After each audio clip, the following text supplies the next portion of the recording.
মানিক বন্দ্যোপাধ্যায়ের একটা অসাধারণ কিন্তু বেশ অস্বস্তিকর ছোট গল্প আছে, কুষ্ঠরোগীর বউ। চলুন আজ আমরা এই গল্পটার গভীরে যাই। এটা এমন একটা গল্প যা ভালোবাসা, ভয়ঙ্কর এক অসুখ আর মানুষের মনের ভেতরের জটিল অন্ধকার দিকগুলো নিয়ে কথা বলে। গল্পটা শুরুই হচ্ছে একটা বড় প্রশ্ন দিয়ে। আচ্ছা, অন্যের সর্বনাশ করে জমানো টাকায় যে ভাগ্য তৈরি হয়, সেটা কি আসলে একটা অভিশাপ? গল্পের নায়ক যতীনের ক্ষেত্রে ঠিক এই প্রশ্নটাই তোলা হয়েছে, যেন ওর বাবার পাপের কারণেই ওর জীবনে এই ভয়ঙ্কর পরিণতি নেমে আসে। মানে টাকা দিয়ে কেনা এক বংশগত অভিশাপের মতো। তো গল্পের দুটো প্রধান চরিত্র হল যতীন আর মহাশ্বেতা।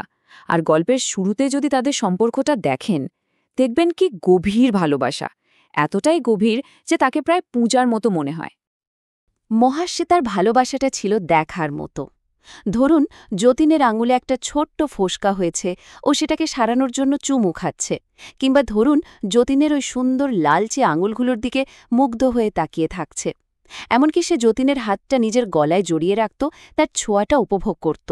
মাঝে মাঝে মজা করে বলতো, সে কি যতীনকে ভালোবাসে নাকি ওর সুন্দর চেহারাটাকে। বোঝাই যাচ্ছে, মহাশ্বেতার এই গভীর প্রেমটা যতীনের শারীরিক সৌন্দর্য আর স্বাস্থ্যের সাথে একেবারে জড়িয়েছিল। কিন্তু এখানেই গল্পটা একটা সাংঘাতিক মোড় নেয়। যতীনের অসুস্থতার সেই ভয়ঙ্কর শুরুটা হয়, ভাবা যায়, ঠিক ওই ছোট্ট ফোসকাটা থেকেই, যেটাতে মহাশ্বেতা একদিন ভালোবেসে চুমু খেয়েছিল। আর রোগটা ছড়াতে শুরু করল খুব দ্রুত আর ভয়ঙ্করভাবে। প্রথমে ছিল আঙুলে শুধু একটা ফোসকা, কয়েক সপ্তাহ যেতে না যেতেই চামড়ায় তামারঙা গোল গোল ছোপ দেখা দিল। এরপর কয়েক মাসের মধ্যে চামড়াটা খসখসে হয়ে গেল, চোখ ঠোঁট ফুলে উঠল, আর সবচেয়ে ভয়ের ব্যাপার, স্পর্শের অনুভূতিটাই চলে যেতে লাগল। শেষ পর্যন্ত রোগটা ধরা পড়ল কুষ্ঠ। সেই একটা ফোসকা থেকে শুরু হয়ে রোগটা ধীরে ধীরে যতীনের স্বাস্থ্য আর সৌন্দর্য দুটোই কেড়ে নিল। আর মনে আছে তো, এই সৌন্দর্যই কিন্তু ছিল তাদের ভালোবাসার একটা বড় ভিত্তি। এখানে একটা অদ্ভুত জিনিস খেয়াল করার মতো, ডাক্তারদের ফি যত বাড়ছে, মানে ১৬ টাকা থেকে ৩২ টাকা, তারপর ১০০ টাকা, রোগটা ততই নিশ্চিত হচ্ছে আর পূর্বাভাসটা ততই ভয়ঙ্কর হচ্ছে। প্রথম ডাক্তার শুধু বললেন, আপনার কুষ্ঠ হয়েছে। পরের জন বললেন, টাইপটা খারাপ, কিন্তু একটু মিথ্যা আশাও দিলেন। আর সবচেয়ে দামি ডাক্তার সোজাসাপটা বলে দিলেন, এটা ছোঁয়াচে আর সারে না। মানে টাকা যত বাড়ছে, হতাশাটাও ততটাই নিশ্চিত হয়ে যাচ্ছিল। তো একদিকে যেমন শরীরের রোগ বাসা বাঁধছে, ঠিক তেমনি আরেকটা বিষ, সন্দেহের বিষ, ধীরে ধীরে তাদের সম্পর্কেও ছড়াতে শুরু করল। চলুন দেখি কিভাবে এই মানসিক অবক্ষয় তাদের জীবনটাকে নষ্ট করে দিল। যতীন যা করল তা হল নিজেকে পুরোপুরি গুটিয়ে নিল।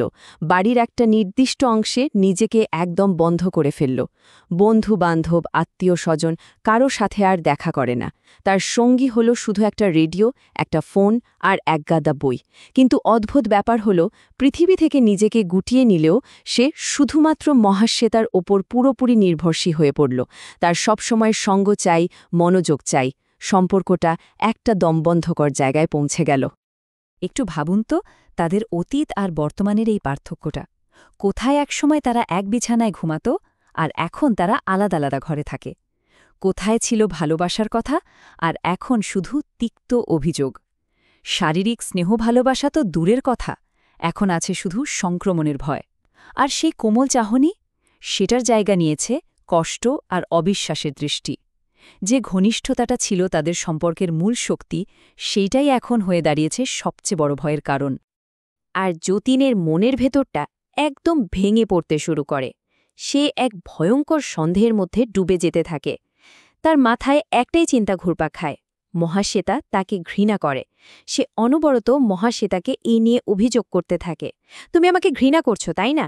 এই প্রশ্নটা যেন তার মুখে লেগেই থাকে। মানে তার নিজের শারীরিক যন্ত্রণাটাই ধীরে ধীরে মানসিক সন্দেহে পরিণত হচ্ছিল।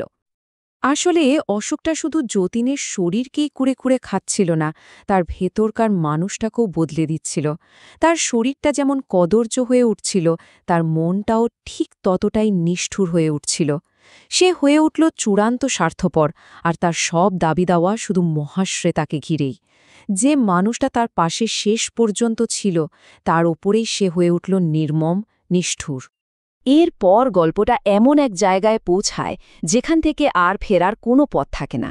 যতীনের ভেতরের সেই সন্দেহ আর নিষ্ঠুরতা এবার একটা চরম অমার্জনীয় রূপ নিতে চলেছে। প্রশ্নটা হলো, যখন একজনের ভেতরের যন্ত্রণাটা আস্তে আস্তে বিদ্বেষে পরিণত হয় তখন ঠিক কি ঘটতে পারে? যতীনের ক্ষেত্রে ঠিক এটাই হতে চলেছিল। আর ঠিক সেটাই ঘটল। এক মুহূর্তের প্রচণ্ড রাগের মাথায় যতীন যা করল তা কল্পনারও বাইরে। সে মহাশ্বেতাকে সজোরে ধরে তার নিজের পচন ধরা রোগাক্রান্ত আঙুলগুলো দিয়ে মহাশ্বেতার চামড়ায় হিংস্রভাবে ঘষতে শুরু করল, তাকেও সংক্রমিত করার জন্য। আর ঘষতে ঘষতে সে চিৎকার করে বলল, ভেবো না তুমি রেহাই পাবে, তোমারও হবে আমাকে ঘৃণা করার শাস্তি এটা। ভাবুন একবার, এটা শুধু রাগ ছিল না, এটা ছিল একটা ঠান্ডা মাথার অভিশাপ, নিজের কষ্টটাকে প্রতিশোধ হিসেবে অন্যের ওপর চাপিয়ে দেওয়ার এক ভয়ঙ্করতম চেষ্টা। এই ঘটনার পর সবকিছু বদলে গেল। মহাশ্বেতার ভেতরে একটা আমূল পরিবর্তন আসলো। সে আর আগের মহাশ্বেতা রইল না। মানসিকভাবে সে তার স্বামীর কাছ থেকে চিরদিনের মতো বিচ্ছিন্ন হয়ে গেল। যতীন তাকে যে অভিশাপ দিয়েছিল সেটাই যেন তার জীবনের নতুন উদ্দেশ্য হয়ে দাঁড়াল। সে প্রথমে মন্দিরের সামনে কুষ্ঠরোগীদের ভিক্ষা দিতে শুরু করল। তারপর সে আরও এক ধাপ এগিয়ে গেল। নিজেদের বাড়িটাকেই সে বানিয়ে ফেলল কুষ্ঠরোগীদের জন্য একটা আশ্রম। আর এভাবে সে নিজের পুরনো পরিচয় মুছে ফেলে পীড়িতদের সেবাকেই নিজের নতুন জীবন হিসেবে বেছে নিল। তার ব্যক্তিগত ট্র্যাজেডিটা হয়ে উঠল অনেকের আশ্রয়ের কারণ। খুব অল্প সময়ের মধ্যেই তার ওই বাড়িতে প্রায় ২৫ জন কুষ্ঠরোগী এসে আশ্রয় নিল, আর মহাশ্বেতা একেবারে মায়ের মতো মমতায় তাদের সেবা করতে লাগল। এটা কিন্তু একটা বিরাট মনস্তাত্ত্বিক পরিবর্তন, তাই না? সে তার ভালোবাসার জগৎটাকে পুরো ১৮০ ডিগ্রি ঘুরিয়ে দিল। যে স্বামীকে সে একসময় পৃথিবীর সবকিছুর চেয়ে বেশি ভালোবাসত তাকে ঘৃণা করতে শুরু করল, আর যে কুষ্ঠরোগীদের সে একসময় এড়িয়ে চলত তাদেরকে পরম মমতায় বুকে টেনে নিল। কিন্তু গল্পটা এখানেই শেষ নয়, বরং ক্লাইম্যাক্সটা এখনও বাকি। যতীন একটা তীর্থযাত্রায় গিয়েছিল কোনো অলৌকিক নিরাময়ের আশায়, কিন্তু সেই আশা পূরণ হল না।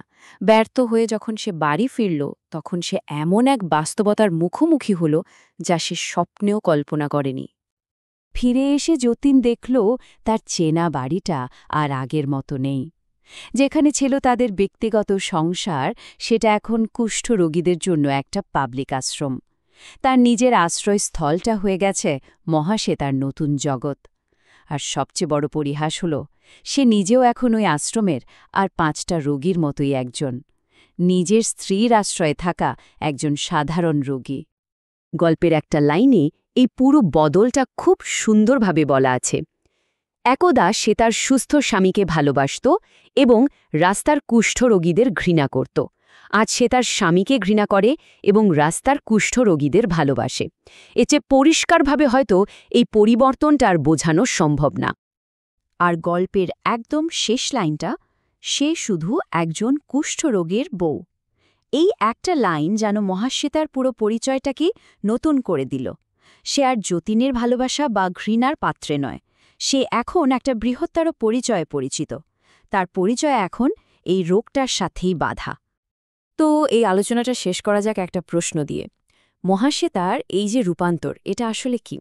এটা কি মহৎ আত্মত্যাগ, নাকি যতীনের ওপর নেয়া এক সূক্ষ্ম প্রতিশোধ, নাকি এর পিছনে লুকিয়ে আছে আরও জটিল কোনো মনস্তাত্ত্বিক বাস্তবতা? মানিক বন্দ্যোপাধ্যায় হয়তো উত্তরটা আমাদের ভাবনার জন্যেই ছেড়ে দিয়েছেন।